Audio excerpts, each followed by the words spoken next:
อินเรียงอินจิบายกับเราบุกเจียวอีแล้วจุกินหักคอมไม่ได้ตามีซ้อมนิเวลแล้วมันนี่นอแหละตั้มเดียวไอ้ตึงพาอีโปรแกรมไอ้จันดิ้งอ่ะเราจุกินหักคอมไอ้ติว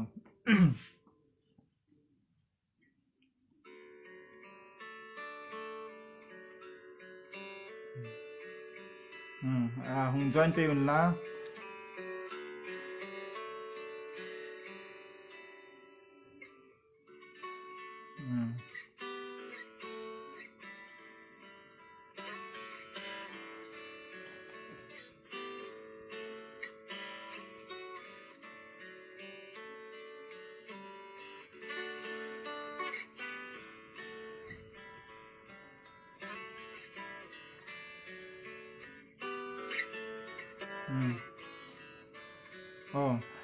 มีซ้อมทุกไม่ตึงตาจูเลนเราให้จันพอดีตา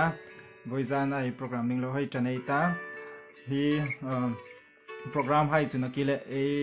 assistant leader ปูฟรานซิสคันopening ให้ข้าห้องในดิ่งในไอ้โปรแกรมอีเมลโทรสันติให้ค่ะจุมาจุนไอ้โปรแกรมไอ้จันมันปะทินทู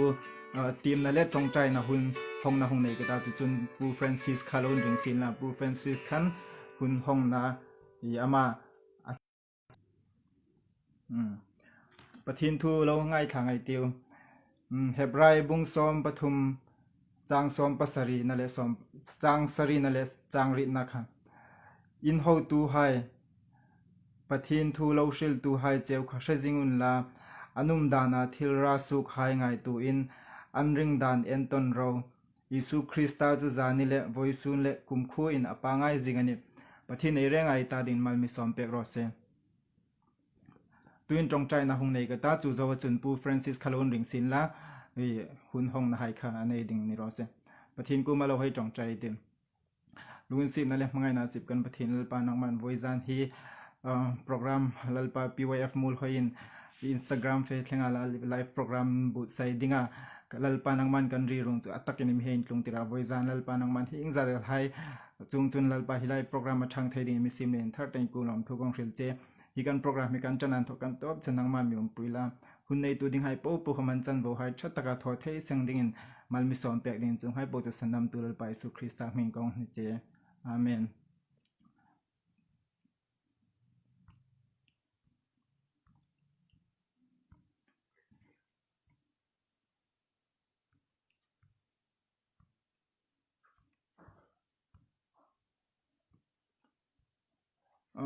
ปูฟรานซิสค่าอี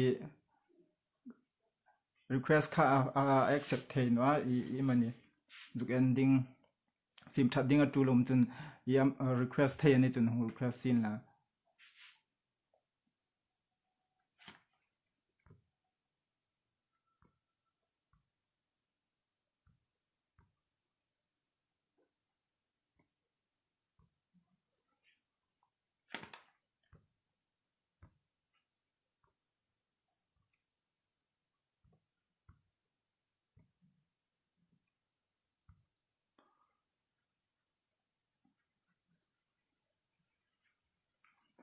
ปูฟรานซิสค่าอี request ค่าอัน accept เทนว่าอีมันนี่ดิ่งอี problem อุมามันนี่เราจุกอันซินละจูมาจน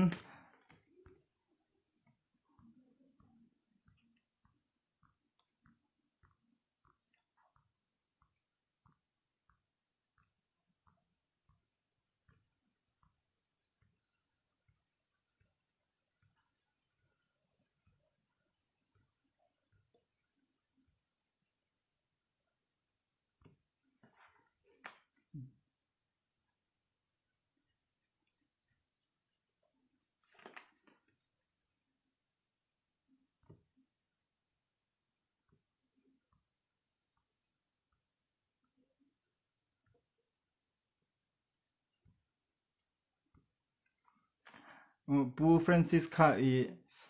request ค่าอันเทนว่าอีมันนี่ problem อุมามันนี่เราจุกอันเฟลพัดซินละ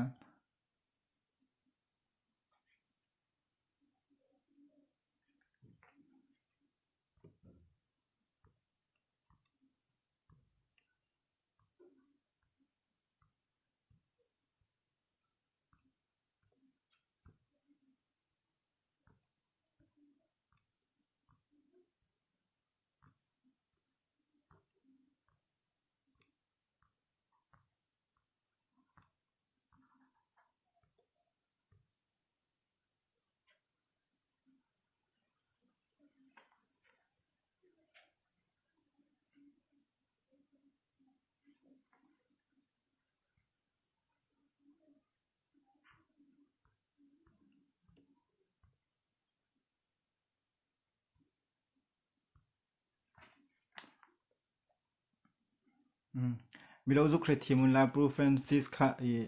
problem ummet lein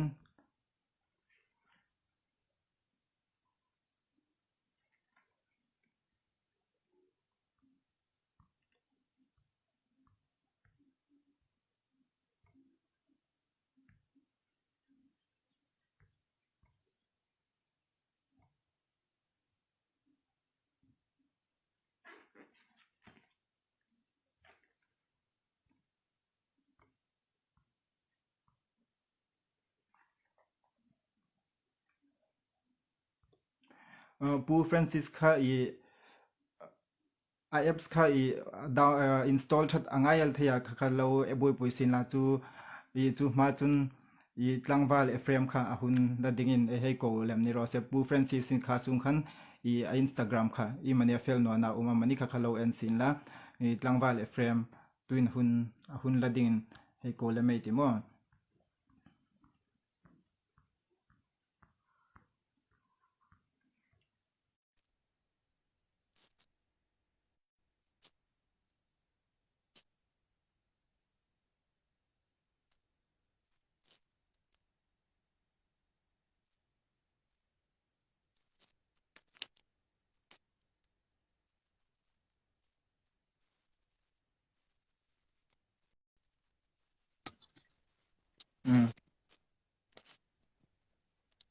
hello.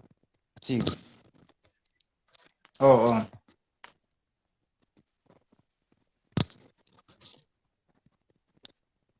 mà soạn với gian hun chena me thu thung tui pa pathin chin pa dum sila ki hun thu tak pe ka om hi pathin chunga le thalai how to hai chunga athar takin lom thu ke rin sila với gian hin tribute sharing nei ding in hunen me pe ka in ni pek na hi kalom ma tu hin ka hun kong tu sip ding ro se Karlim ta a pastor reverend dr les KHAWBUNG in mi boral san na chunga mi pui hai bikin ko ran le ko tlang khom ni sin e lungril kha ami thong la ami thong hle ni thil ngai na lo rak khopin e tol ani takin ka hit pachinin khazan khan asi lo reverend dr les KHAWBUNG kha arama according ani ti ri lok na reng kha e nei no tu khomin e nei no a ami mak san na chunga e lungril e ana bek el ani ana chu chulai jing chun lalpa ngai chun ami thing lim hai thi na chu hlu takani ti alo ni ang bukin hnui kim na van hlok na alo ni talem ani kami mal taka ding komin ti ei pastor reverend dr kapu tano hnunga kapu anga kalo en ve hlak khana tuta kabidin chup me khom he ami ngai poimo pek a ka lekhan chuk lai hei tilang metric ka pass kom khan chun hs ka zo hai kom khan chun ba ka zo hai chan kom khan ami ngai ven laka ingtika kan chuk ding chi ha mi hung ngai ven laka chule chun ama hi kata dingin hlu ani ka ngai na ani theingil har sa ka ti ni kami mal taka ding komin athi ni arung ka kil ve thaino ka na ka te a ke komin hi ko thlang thusuk angin ina home quarantine ang khan ka uma chule na thina khan ka thang ve the no nia kalungril chu ana ani Reverend Dr. Les KHAWBUNG hi kei kami mala ka hit single ka hit jing dan ding chu hi ni pathin huile van sim tu ta dinga miring pakhat mizaidam atong na lo atong khoman nem ml Yesu Christa chan chin tha dinga miring pathin akawani ti hria ring rongbol tu ani lei chau a ring niloin pasal pa rul pu rang palin patele u ani na hai chen kompan aring ani chun ama hi miteima mitumru le lekhatim le zik ngai na mi ania a bible in chukna ain thok hei enin la gta sign thok doctorate hai chen tho thei kha chu mitumru ani chun ateima boka akut nung tam tak elo team tale ela team lo a ani chun ka hil sul anir ngot no chun chu ei ko than sunga abikin pi sai Muolhoi ko thana dinglem chun ama anga sarmon nei thei ran he an karing no asan cho hi ka su khril na san cho kan tu editorial bodan to comment ei hi rita chanchin kalo rita ni ama sarmon zuk ni phale ahung pek zat zat ngalani ji chu ama kha ina mei mei noti achinga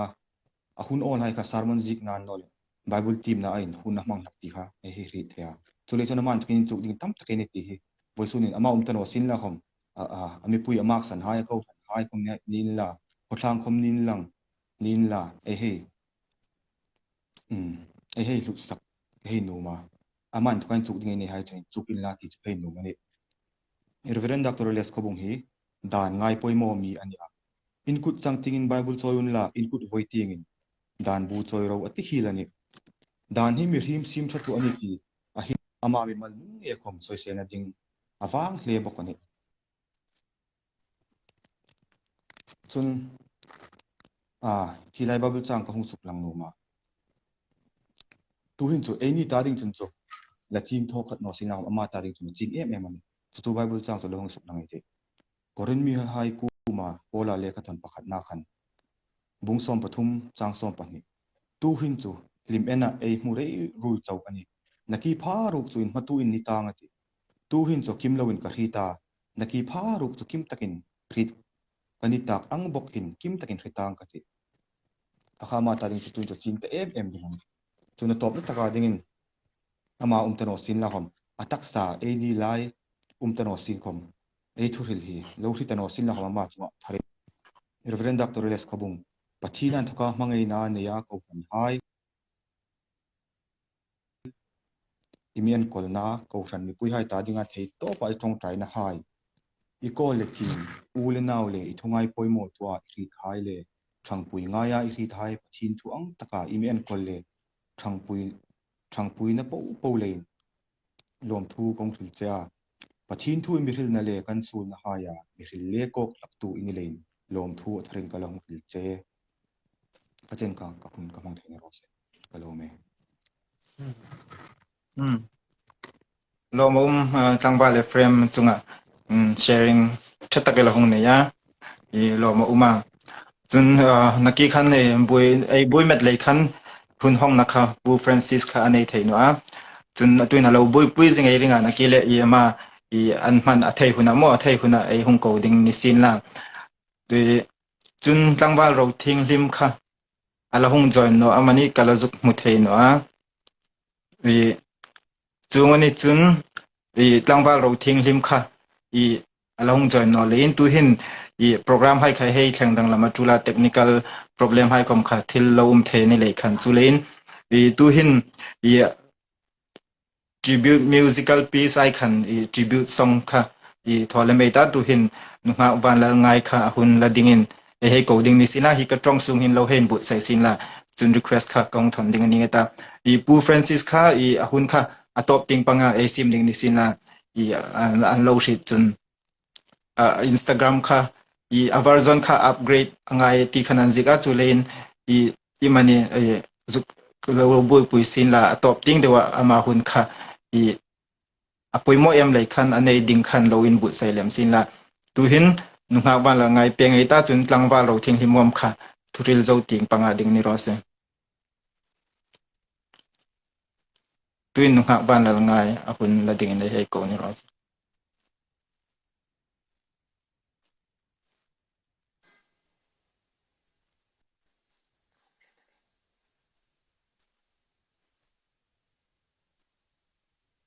Hello. Great thing. He was an tribute to Reverend Dr. L.S. Khobung. Busaya hingkay hom hitaga na sa bingin fila ka angayin kalon pia. Sungang bogin tak saram taka hom amahi kapalina ning hengya. Hi kapalinin fam milo changsan na hi kanlong ril takin kay ni hom. Kantur lelayin hila hom hi ama rizing na dinga kahong sak ding sin la. Pathin ro punya ding join van ram ting ngai tu kanu mi ti pathin ro punya ding hong sak kati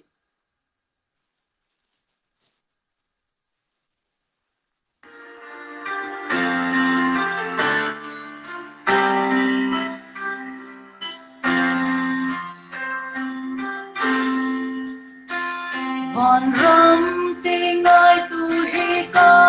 lu mi ang nel var hai na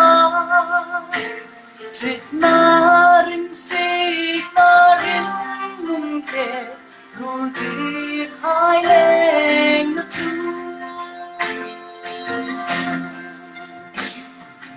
In che mori In che mori In che mori In che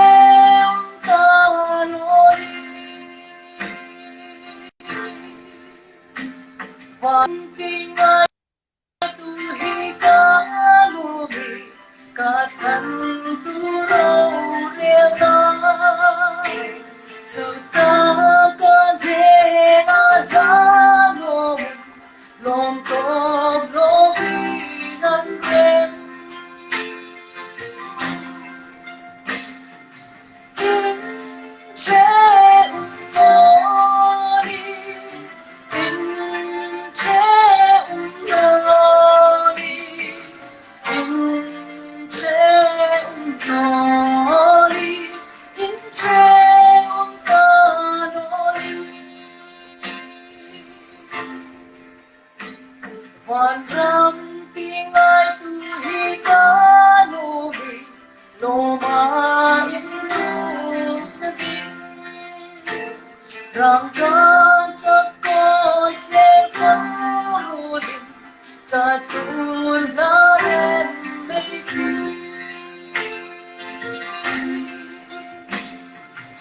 In che mori In che mori In che mori In che mori Van thân tingai tu hi ka lu mi Rong tim vỡ ngồi tâm tư Ô ca cha y na gác ca nghe Dù ca ca trên dinh tư In che mori In che mori In che mori In che mori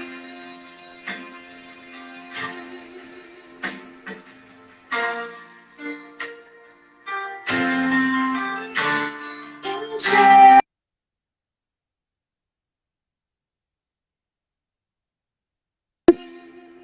Na chang ro se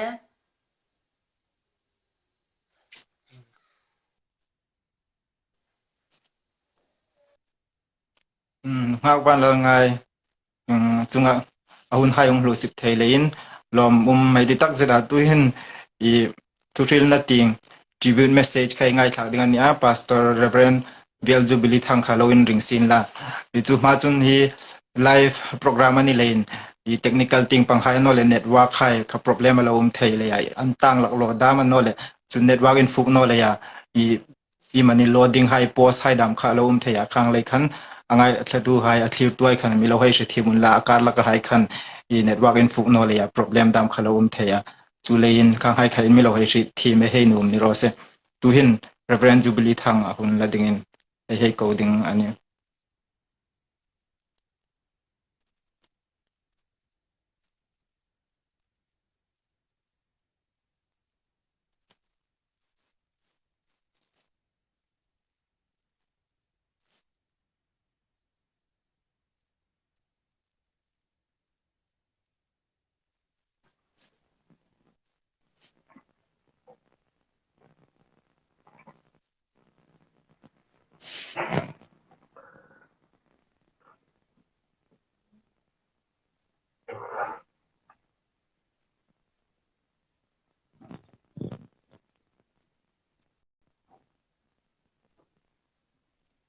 Hello, hello.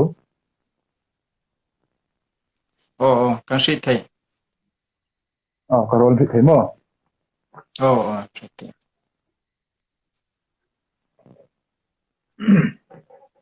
le hi lom kang ti khopela hun tha lalpai nam nyam te ka tu le chun hun su ta ka lalpai pathin ko man ei lom thu ai hang chen disin la i ka thuril hi in ri thei vong le in ri thei vong do hi a ri da har sa tu le chun ei hos professor sul thang lawrence khan i an kha to ken ka thuril o amani ni sign kha nyung te jo sin la tu ka ta ding khomin ngai ta tu hai in mechanicality ka zu khri thei na dingin le hi thui tu hai di saknai sang ta kel ke hom domin ka hang nga ya tribute message tek dinga pathin thu na hun dinga di saknai ni ring han hi lom ka te shui tu hai tu khom hun na sa ta ka lom thu ka hang se ni ro se le ka ngai poi mo ei program hi tu le chun voizan hin ke khom e life fe ti anol in sunga thurling ti lo chun kot le chun necktie hai le ke khom ka hung in bu se ania hi asan uma tu ka tho ani ka hang tho na san chu hello hello hello in le na ri the mo pastor party kan nang na da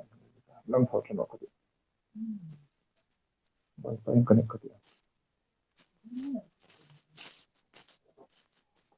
ka ri hello kan shi thei ka network hi jam me tam ding ka le e ka ti ang de kan ri kha e host kan hong sim de rang sil la not in chu e ni ri lo wa e lo ri ngat khong ka thil li te ni tha technical tu ni le hin akar adam me chang khong ma ta en thi me yang no ma sel khela e voi khat thona ya le ne kita ka du khilang khan hi ka hong in thum dan hang en la in sunga ding chun chu hang ti a ko su lai le nekta hai ka hong ka hi e pastor from the reverend dr ls khubung ai ka kan chu aya an chei dan hai le tun pathin thu hil huna tun sunday jing kar da man nole ko han program hun hai tun ma dewa e hlang de ni ti ama homina mi hil pek laka tu le chu ama kangai sangna in internet dinga hinga he ka hun chei ni ti kha kir tu hai le sung ku hai khama in mi zu khri pek ding ka hanglum ani le voizana tribute message minute som vel pathin phoi hang pol sang ding ania chu huna dinga thu ka hang thil thu pui dinga e hang thlang e in khat na ding chu timathe thon hi na bung thum e bung li chang rup na le chang sari na kha ani timathe thon hi na bung li chang rup na le chang sari na pathin chu thing him ti min ngai sang tiu ke chu tu khom hin in hladin ka ta jing si ka su pha a hlung ta in ru sing na tha chu ka tho zo ta kan thlan signal lam pui chu ka su ta ring na chu ka vong jing ta ani lalpa na thu e chan singa mal mi som pe gro se voizana thu pui ding ai hang thlang chu in sa reng lor an lo le sap tongin never give up do not give up ti ngai dia achan via in su nor hang te le ti chung chun chu voizana e hang in por sang na dinga e hang dit ania le hi famta ren dr ls khubum ain to khan a ring no ain to hin ko ran hai chu ding tam takel ai ne ya thalai hai lem chun komu pating sin la khom ai la phak no ni ti hi hang pom magin la chu le chun a ring no an thoka in chu ding tam tak ai nei hai chu chung la ya in thok chun entir na a la invoice an hin pathin thu email sa ai hang in pol sang ding ania a ring nun le pathin thu ama lo pal dan hai le I think na living testimony amay tiding chung hai chu voizan hin pathin thu lai hong bet kop dikala chu lai chu nan khat tok in ama hi a pastor from the reverend dr ls khobong hi example in ai hong lam rap lak ding ani le pathin thu lu min hang thil ka hang so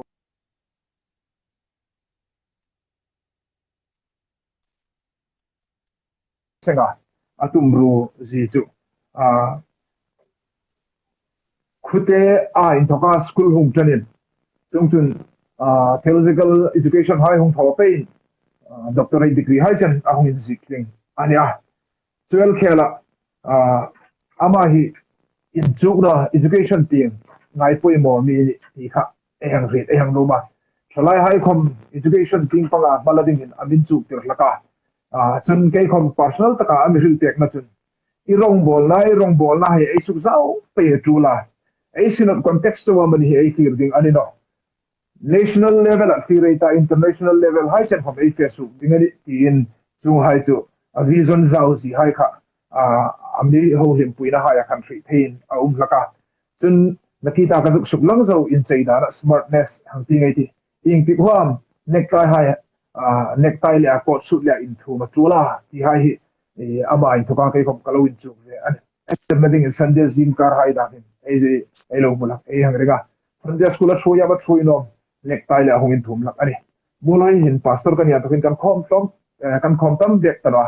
sin la hom kan khom su su na hai hin mani bila lak ai nia kan khom su su na hai hin chung chun nal tok taka hong in chei hak ania chu lei chun rong bol tu smart ai chu le ti kha a ring nu na khan mu thei ding in uma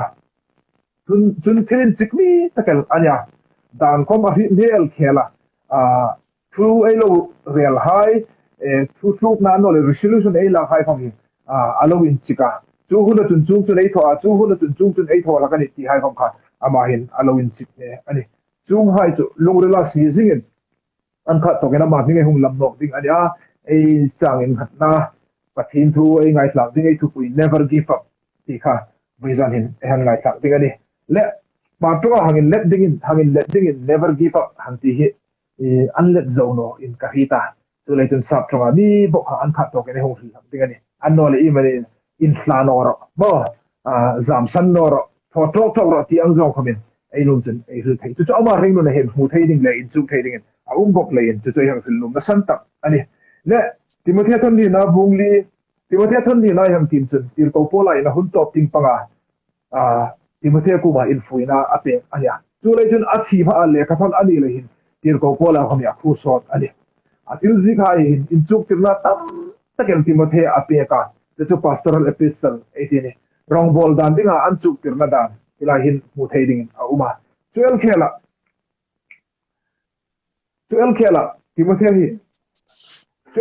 timothy hi rongbol tu ani ding lai hin khovel hung changkang pa ya anni hun hong pa ya hin in thilam an tu digana ti hai kha an chu tir sa boka chu lei chun chu hai an thok chun nang chun ifim khur jing ding ani ti hi her ko polain azik sa boka chungam hun cha hung thung ding ala mi in pathin thuan lai pe tan hun thung ding anya pathin tu ne kin ti na mi da khovel thil hai da he an ngai sang hun an ngai sak hun le an ngai num bi hun ala thung ding anya ni sin la kom nang chu film kur takin jing ro ti in ti ma thei ani tu tai hung tim na khom hi ama in tir ko polain a testimony a hil na thu ai hung bu ani tu lai chun hingin ati ne chang thum nan thong chun hingin atia in chuk tir na in dik an ngai pe no hun ala thung ding ani sia chu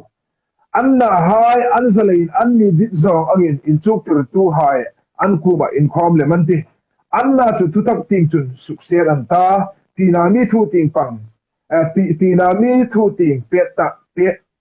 petang an ti nang lum chu in ki ma phim kurla rin turla chanchin cha ril tu ting sin thola irong bol na khat len ro chu zo chu ni ma ti til ko polain timothy dan ding warning le i mani exhortation mo in fuina apek zo hin ama testimony khuso to me emel hangai tu wei tiu ama testimony a hilanta ei chu tu khomin in lanin ka zing ta sia ka su pha hlung ta in rul signal cha chu ka tho zo ta kan tla signal am pui chu ka su ta ring na chu ka phong zing ta ani ate tu le chun in rule signal cha amole alai luwa in sano ding chun point pathum boizanin ayam tar lang ding ani chung point pathum hai chu apakat na ding attitude ang ti ngai ti anno le lungril simfel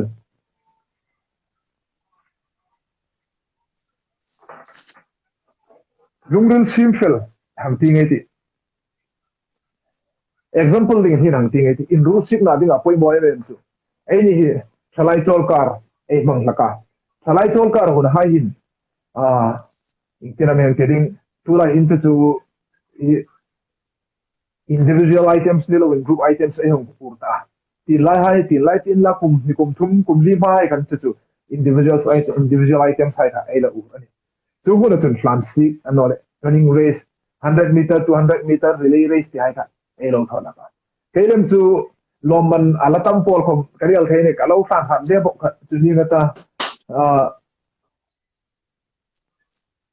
tani leludinga poimo pakata ka suk ngai chu le tu hin pasala e tani lelding rusik na ding hung sa taro anung ta anhung ponga chung lai chun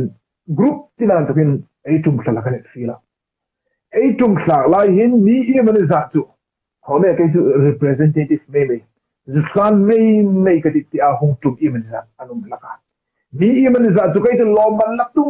nge ka ti a hung san kha anum lak ani ke kom sports ka lo ni na ani lai hin in ang item commission na ka chang na chun thei to ka su ve lak ani tu lai chun ei keman to ka kong sa reng lo san hal chun apakat na la tum nge kati kata lungril sim fel sain so chun check up ka hong thla ani lo man la lo le dang hai kha ka ngai ne na le lo bitam tak chu in su phurna ma lama la in khome du chang de me kati zu participate me kati ti a hong chang ko ka imen za ai ve la kani ei khom tu in khan ni lai tho ro ling ka sin la ka chang thoma chu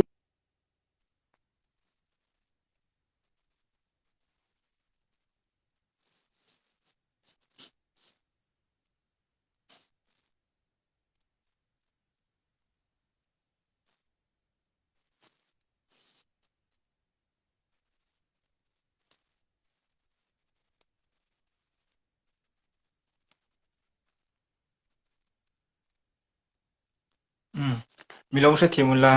network problem omlein I azuk bui meta milo se thimula nakila ya hung milo se thimula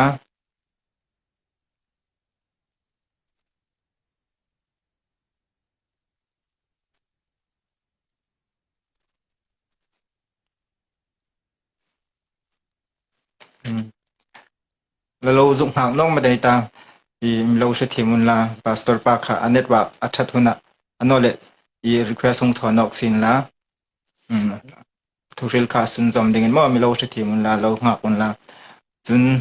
tangwa ro thing him hom ka hung join ta nakile thuril zo ting panga ding hun ding kha lon ring sin la chun pu Francis khom kha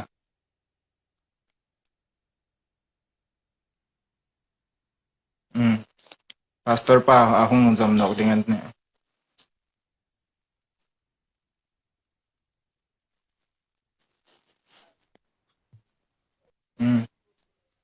ka tan no the ta oh ano le interam ka hil ta ka o ka ti interam ngai sa pa ka ni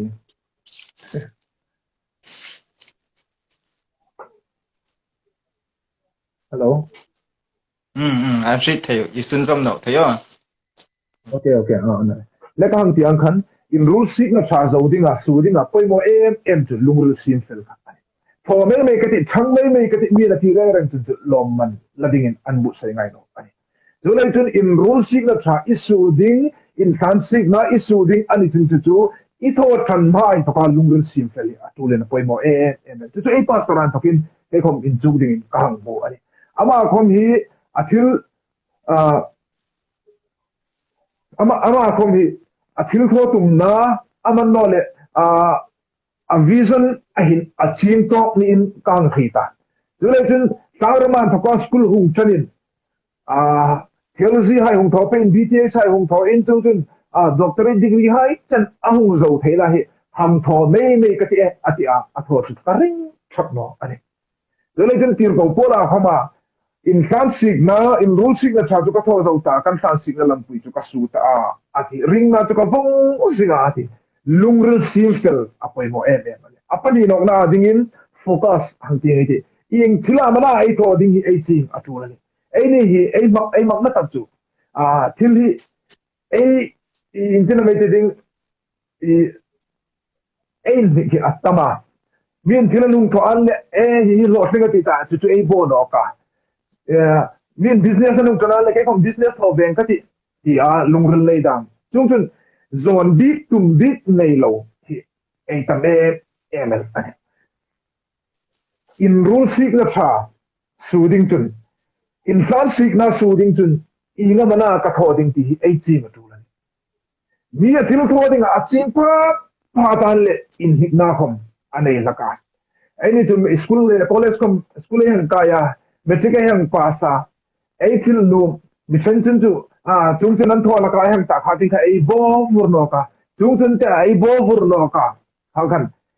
King ting voi ting ko mai ban chang ting ko mai ban ba ting ko mai ban chuang lai chun ban bit nei lo ban kul bong bo sam chong in jack of all trades master of none anti ang deu khan e lakani chu chu ni ga meng ti din e lo sing tok ngai no chu lai chun e til thona ding re rang in focus inga mana ka til to ding hin pa ka hin chin thai lan lor chu in la chu e pastor pa hong hin kai kom amin chu ti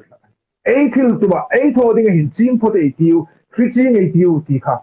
kai komin amir tir ko pola khom arong bol la hin achi emel le hin har sat na tam tak hu sin la khom athil tho ding athil bu kha achinga athil rin kha aching le hin nunga tol no ma son te ane story pa ka ti ma tin hin anji ka di pakhat hin thalka pan chuk tira student pathum ane thalka pan chuk tira chung chun khai min zan hi an training tila anang ka pa an thim tok te emela rin kul da man no le inga mani bul ai ti hai bul sai ti hai hang kap tira an kap tu sa na kani le final test ahung ni ta final exam hang ting ai an li ta ding chung hu na chun thing ku hin thilin kul hingang ti velding kut sabina kan lin metal hi thilin kul asia chu lai chu ti thing chu thilin kul ku ma hai chen anung ting chun apple imaniza asia asir ting chun na imaniza asia king ting chun chung chun na in asia alai lung chuwa thir zon char chun apple asi boka le anau pang hai mi pathum chu hang ti ta khi thir ku lakin thalin kap lu ding ani thalmuin kap lu ding ani ati chung chun pakat na pa chan hang kapatin pang hang kap chu kap khel ta apani nok na chun hang kap do ka hang tin panga kap khel no ka ni apathum na pa chun ama hi na ki ingtina mani ding mo ama hi chu karing zo takanya hang ta thalmu hang ke to ka ama chun thalang ke hang kap hang tin panga hang kap chun arin kul su takatun chuwa pa chun kap fu ka le chu zo chun an chu ke to pa chun student hai pathum hai cho hang ko wa in don na asima le in thilam in boa kan kap tirna cheu khan in thilam in boa atia abasta ka pa chun pu ke chu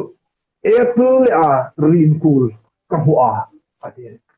apani no na hangin dona andole nam te i mi boa atia ke chu pu apple rin kul le asirting na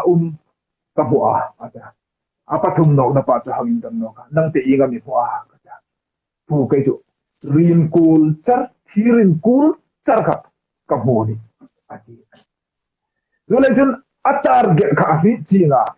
anung ding pang apple sin la khom asir tim na tam ta sin la khom athil kap ding ka thir kul su han kap lu ding ni ti kha a hi ching le khan apple mani na lek amani na ring hayam ni khan a view ding an no le a focus kha asuk bui no reng ani adang hai ru kan chu thir kulan bo a chu thil dangan busa ani chuang deu chun in rule si na hi in rule si na tha ai zo theina ding le in fan si na hi ai su theina ding chun chu ai thil tum kha en chi ngai ti wa pu chi ngai ti wa focus ai ti chu pa chun har sat na tam ta hu si la khom chuang ai chu pu thale ta ai thil tum kha ai hu chi ding ani chu in rule si na su na ding chun apoi mo apathum na point of na ta ka dinga ham din chu in fan si na zo mo tumru na hi kangti ani la ini mi ham ti no ga ti inchuk na ti pang khom e pastor pa hi kham ta reverend dr ls khom hi inchuk na education ting ngai poi mo mi takal ani a so le chun inchuk na ting pang khom in ahil na sa ani e ni mi hi tu khom boizan ting in boizan hin ka ngai hu ya ka ti na lem chu ani no ana chu metric result hong su ka tu lai chu metric first division a pass e tamelta min third division a pass un makai tilem anita no misin la khom HSA hung pha degree amani hung pha inglaya ai zo thei tangai no ni metric first division a pass chun degree chen khom zo thei ding capacity to analyty to achieve ana chu chunga to inglaya ai zo thei tangai no abulai chan cha to inglaya atop ai zo cha tangai no apoi mo ml tu ta kang hil no tu le chun zo cha hi atulani chan cha ngai ti wa alai lung kon tho cha ngai ti wa ato khom zo cha ngai ti wa Fanta Reverend Dr. Ellis Khumung aking ayam ena. Akan na chu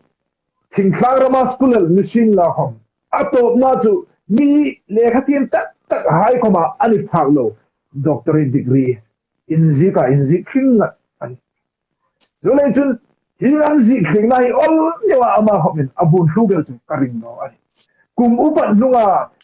jimin lang thono ani a. Zolai chun harsat na tam takel atugding ani tisu ai nisin la khom chung harsat na tam takarachun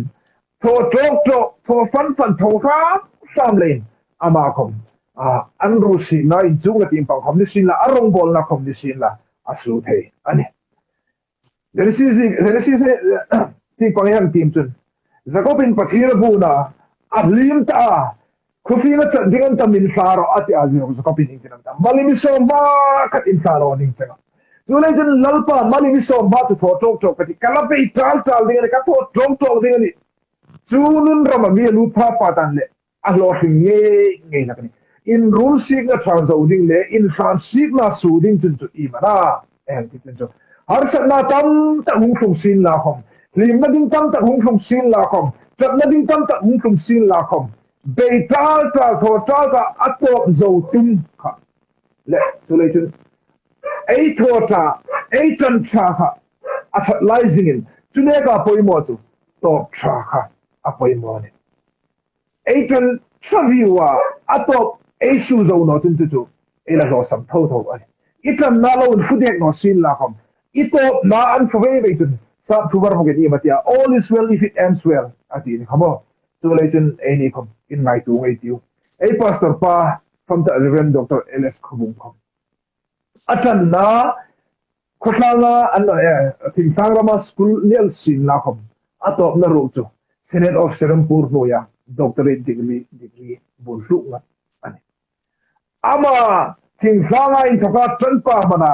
atumru na lein atop azo thai ni chun nang khopuya selim khopuya ka school cha kai ito tal ibe tal ani tintu insang tagal e phak thai ding ani ti ama in thokin chale sang la tharin la ein fransik na hisu ngai ti wa ein ru sik nai ato chen azo na chen thung dingin ma hang la in la em British Olympian Derek Redmond 1992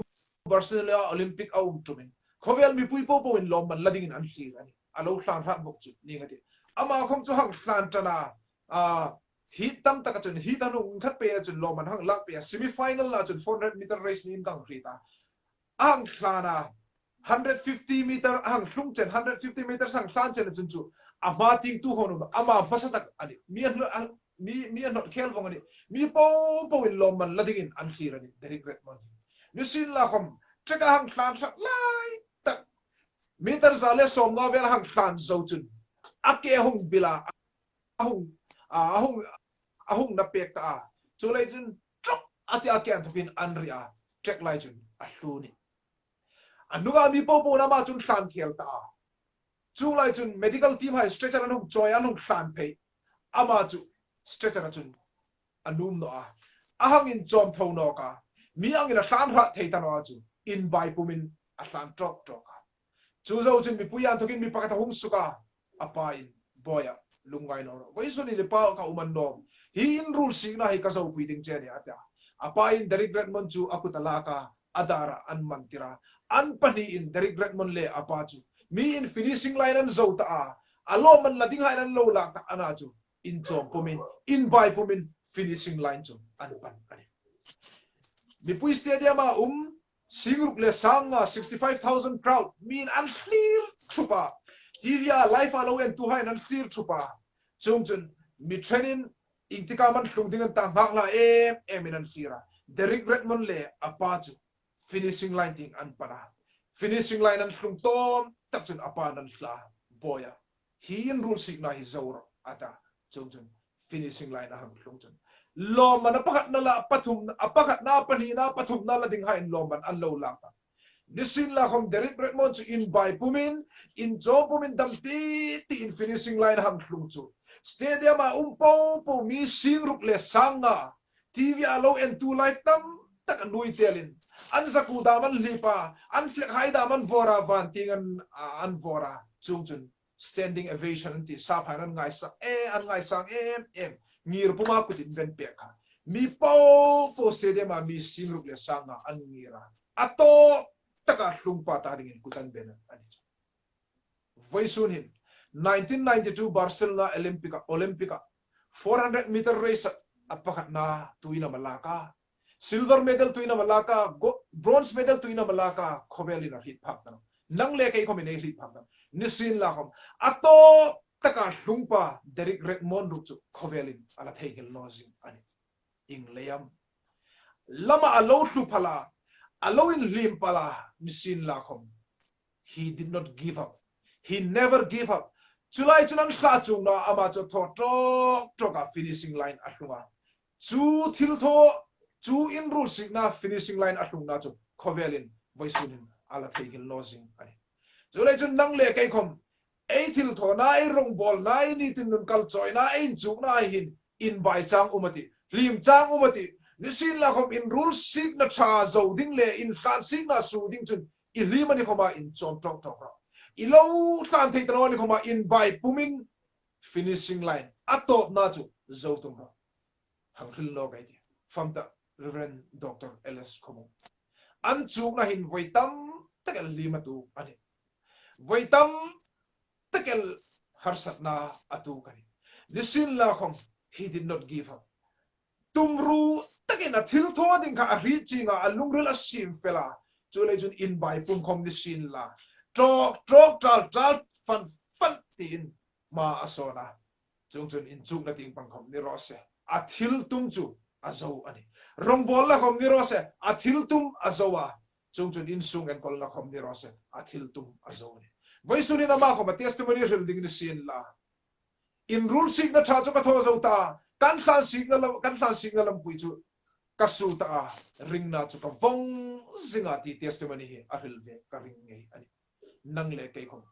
ein chuk ding ai hang dit chu ei thil tum hin chi ngai tiu ei thil tum hi lo hring ding in lo man lang ei ngai ding in ei lungrel bu se ei tiu wa alak lo lai ei lo lim ani khoma for tal ei tiu lalpa malim som ba kat in ta no ning changa tin finishing line azo tum ngai tiu chu in rule sig na dinga poimo em never give up ei pastor Reverend Dr. LS koming harsat na tam takel thil abun ru angin nang le kai kom ama tano sin la kom asul nung hai athil milo bang sanan chuk tir na hai le aring nun nge an to in chuk ma pani tiwa harsat na tam takara trok tal fan ram chuk ein tan signal am pui sungai tu lalpa na thoi chan senga malmi som pe ro se amen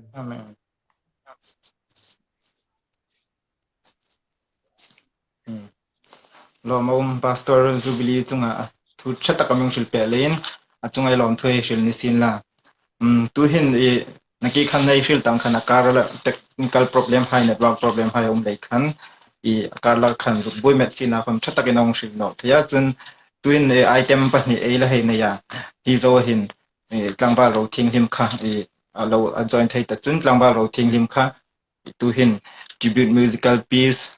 in landing in Kuwait chu zo chun i pu Francis vi parate kha ahun kha atop ting i word of thanks ma khan he coding ni ro se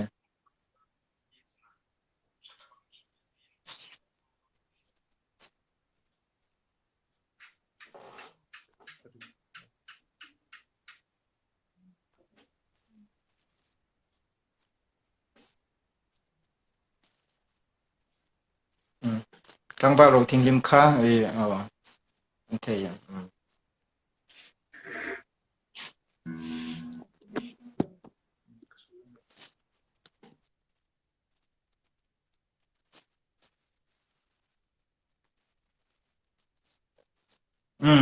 chan thei tlang ba ro thing lim khai chan thei tu da ka long tho ding he amta Reverend Alex Khobung sun na he asung hai ta dinga islai kong bu se na atlaming chu lalpa ko hong na ye pathin ro puing chung no thoi tiu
ara thu pathin man me son ka ro se ko ro me amen tlang ba ro thing lim chung ai lom te ni ro se i tu hin pu Francis kha i he coding ni ngata i asan chu boi jana ai program ai mang tak hi tribute ai pek pa Reverend Dr. Les Khobung achan chin hi i a details in amani ingam alo tholak an chu abil fang na ti hai kha i asheno tam tak ai lom the achulin apoi moding ani lein achan chin i atlang pui thu hai kha shil lang na nei dingin pu Francis he fielding ni ro se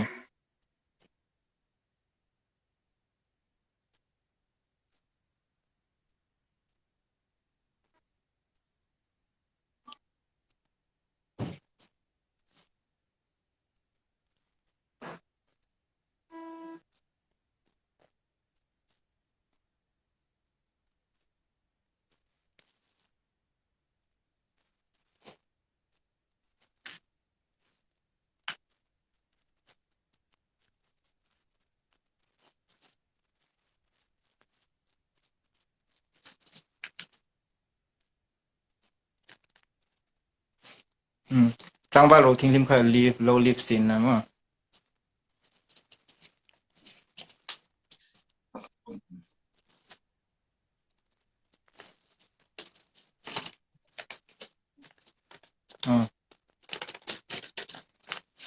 pu Francis kan hu thei che với gian nickel ting nga bui na vel lein na ke khana hun taka long mang thei noin la khom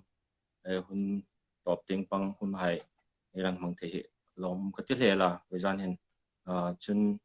social media ting pang media committee pol hai in hinga nga thil enang bo se he aro pui emema với gian hen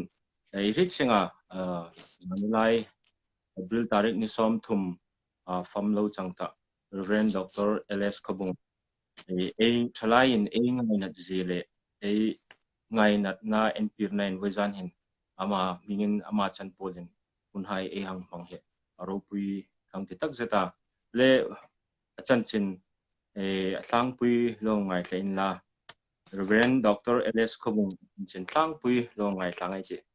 Reverend Dr. LS KHAWBUNG let upa hau pui thang KHAWBUNG le pi ro chung kim KHAWBUNG hai nau patak ania unau piang pui pasal panhile no mei pathum anaya ama hi mitumru tak ania pastor sin atho main sarkar sin PWD department a section assistant SS sin atho ani inchuk na ting inchuk na ngai na mi tak ania sungku retheina lein inchuk na insang tak afe theinoa sarkar sin kum I manichan atho hangin achol sana kum 1973 kan GTH Graduate in Theology Aizol Theological College in Chukdingin affair ahung zonghungin Wongzol Presbytery Office in Athoa chununga BTH Cherrapunji Theological College anchuk noka hizo hin BD Serampura anchuk sunzompeya kum I minichan rong abol hungin Doctor of Ministry externalin anchuk noka thatakin ahong zo nokani prograna sin ni hai arong bolna hai pro pastor sin hi 1976 tarik ni khat April kan pekin auma pastor ordain rukchu tarik ni thum March 1986 in achangani PCI General Assembly moderator sin tram khat kum sang ni paritan thok sang ni som pani sung achel sung hin kum sang ni som October thatop khan zai o Presbyterian Church Silonga Presbyterian Women Fellowship Assembly Silver Jubilee mangna PCI General Assembly moderator anina angin Jubilee lung hongna anaya chubaka moderator ani sung hin Wales Presbyterian Church General Assembly UK azumang pui bok ane Sinoting moderator Trump ni 1996 le 2009 kan achala Sinot Mission Board Secretary Trump khat achala Executive Secretary Trump ni kum sang ni pahyan thok sang ni parit sung achala chun Sinot Executive Committee member Trump tam tak thang bok ani athi ni chen hin Executive Committee member nilai jing ani Presbyteria moderator Trump ni achal bok ani Presbytery bill local haya nina poimo tak tak chal ania chun ama hi mi poimo takal ani ne e hit sengan PCI ko ranta din ma mi poimo takal khat ani ne athilin voi to mata ga ding na athilin voi hai thil ngai poimo hai lo ngai sangai ti lekha in chuk na hi an hnik a ram mi pui hi an voya ram thim tinga school a nei hai khom hi alom thakani ko ran kal choi dan a hin in troi dan bu ko ran kal choi dan a hin in troi dan bu constitution ang taka fe hi thataka ahim tak bok ani ti na rin lakani ama hi dan ngai poimo ml ani ne le khachena khan achan chin atang pui ehung lang hai chu lang the hai chu chen la weijan hin a imak san asung le ku hai anu me naw le te hai pathin in tlamung na thathakel peding in em ngien bokani le khachenan ka hun khamang zo ni ros Pu Francis i thatakin Reverend Dr. Les Khobung achanchin atlang pui hai amung shilpe ka chungai lom hle ani tuin a program hi a top ting a hei nai ta I vote of thanks a secretary PYF Muolhoi secretary in nang nei dingania I amiro chu clear tu hai kan top chen mo ai en ta cc kan chu top chen kha I milo he en pui dingin lo hei lif no un la vote of thanks hai kom kami dei ngai thapun la ti kha a hei no ni rose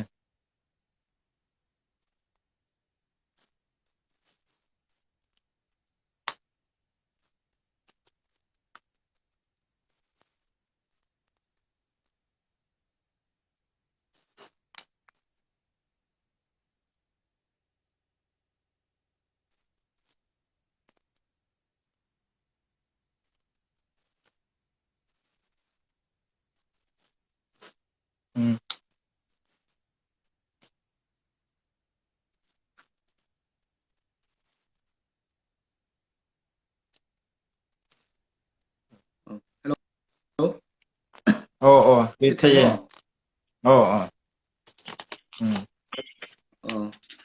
ane hun hello yang mongsa ta chu chen lom tu fil tu de nga ru ta ko mangin I lom tu he fil nga le ti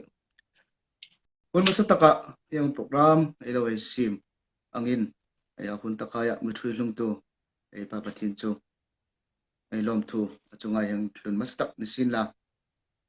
chun yang program but sei tu hai lungril ngai tu na tak neya lo ngai tu pol PF Muolhoi Media Committee hai chunga kom an chunga lom thu yang sil mastak ni sin la yang hi anything PF Committee lam chungai tu na yang ngai khomi lo ne bek lo ani a amiro chu Media Committee tinga thokin ngai tu na thuron hai uma abikin hi Media Committee Secretary Professor Sulal Thang Khazolin ngai tu hang hai hung ngai tu hung rota chu chen vejan hun khaya yang thil hi yang mang the ni ti chu yang sil rulin PF Muolhoi Media Committee hai chunga lom thu yang sil ni chun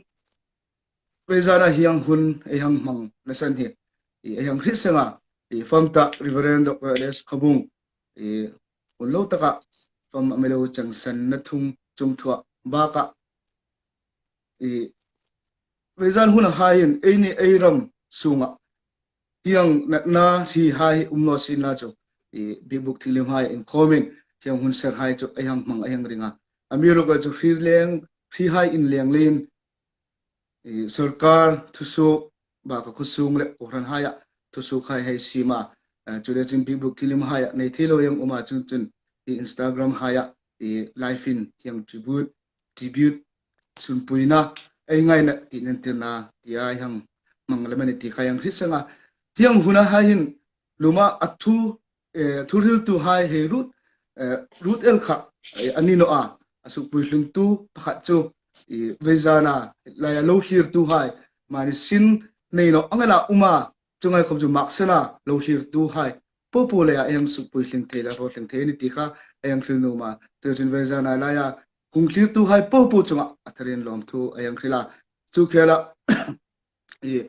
ko ran dang khudang dang an thok komin pe Muolhoi ti lo khom thak ai dang thok komin ai hung clear tu ni ti hai khom chai hang khita in chunga khom chun lom thu ayang khil tak zida chun hiang program mangding ani le lo ngai na tu hai khoma pe Muolhoi Instagram hi lo follow tu hai chunga khom atharin lom thu ayang khil ni chu khela hi vezan chau hi ani no a hi ayang chan chau ani a chile chun hin khomai khomi le nei the lo de angin ayang umpe ni nei khita ve zan tingai kum khan sarkara in thokamin thu suk thar ayang huwa chile chun hi thil ba ka vezan ba ka khomin in khom na le program dang yang praise and worship ani ti hai ang dang mani anole thuril dang ngai khom kha elong nei pe ayang ringa ya Instagram fe thleng kher ani no comment tu comment PF Muolhoi chun YouTube hai channel hai official channel ti in hey nei via chungai khom chu ala subscribe no hai khom kan loe subscribe halila ti cho yang ngal sin la yang ti chu hun hai khom chen elang mang pe ding ni ti chu yang sil sang ngal sin la chu hai khom chu lo he clear jing dingin chung ngen na le chu vezana long clear tu hai po po chunga lom tu ai long clear ni chu khela vezana chanvo pe ka tu hai po po hai Paul Francis vi parte nunga wala ngai chik Reverend Jubilee thang rang chal tangwaro thinglim zote le tangwala frame war ti hai chunga khom lom tu yang khila official takin lekhain pekin chutun hi hura in chuang chu chong program ai mangding ania tin lekhain pekin ai umno sinla khom phone haida message haida me in thonin chuang thilai chari hang thol khom sinla ai khover pal me khi leya hi lekhain pek official takain tho theno ani ti kha ani khoma an mlo thi thima chung hong huna yang mangi phone in bika commission amilo pompe nazar le vezan hun khaya hang chan vo pe ka anung closip na chung tua nasatakin an chunga lom tu elang ril non nok ani chun tomading takading eyang ril no angkhan hi veizana program ei hang mang na chung thua hin e papatin kumale lo thir tu hai po po chunga le chun khela ma ting pa khom yang hi hun hi elang mang pe ding ania chu na khom chu lo hei thir nok pe ding le chun in ti khunam ani mang ding le chu khela chuang khela khom chun chuang thil hai khom chu thove la ti hai da ngai dan hai khom elo nei ve dam alo umani chun chungai khom chin fil hit pein yang tho pe de ni ti chu eleng suk langani kangai po kha lom tu fil na eyong nei thi hai chu ani kalome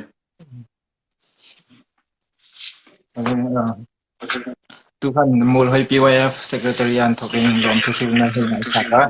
yin takin among shil pe ka chunga lom tu hei shil song no ni sin la kang hai po kha voizana program Muolhoi PYF mingai nei tribute to Reverend Dr. KHAWBUNG ti program hei nei chu khapo kha anita chun zandang hai du tai secretary pan hong shrilang khan program I chatak tak hai discussion hai amani live sharing hai mo tasak na hai chidang dang program hai kha elong nei pe ding ania chule ni dang hun hai khom I thalai hai in milo en pek pe ding in athari nei hung fil ni ro se tu khan e tan na khan pathin kuma e hun hai hlan na he nia tu nei program hai zo talein hi live he suk top ma in pathin kuma lom thushil na lazuk nei no ai te Lungun sin na le hmangai na sip kan pathin lalpa nang man voizan hi kan hun lalpa nang man kan lan nei ngai lo voi khat lalpa Instagram a live hai program thalai mingin a big ten Muolhoi PYF minga lalpa nang man hi kan throi tu pa famlo chang ta Reverend Dr. KHAWBUNG kan ngai na zin lang tirna program kan hei nei thia lalpa chungchun lalpa hi internet thil hai ania network in phuk no hai technical problem hai chidang dang thei chunglak hai khom chun lalpa nang mai me venga kan chan vo hai lalpa hai lu sip thai ding ni mi sima chungchun kan hun hai po ga chana kan thok an top chani mi hei pui le na tharin ku lom thok ong che voizana kan program ngai thatu hai lalpa lo thlir tu hai po khomin blog pui na nei nge ding len ni khom tak sale tharoi mal som nam boarding ko ni che ing kan tho hai po ming ro pui na ding bon sandam tu lalpa Su Krista ming lom thori pu min ko ni che amen in reng in lo mang thataro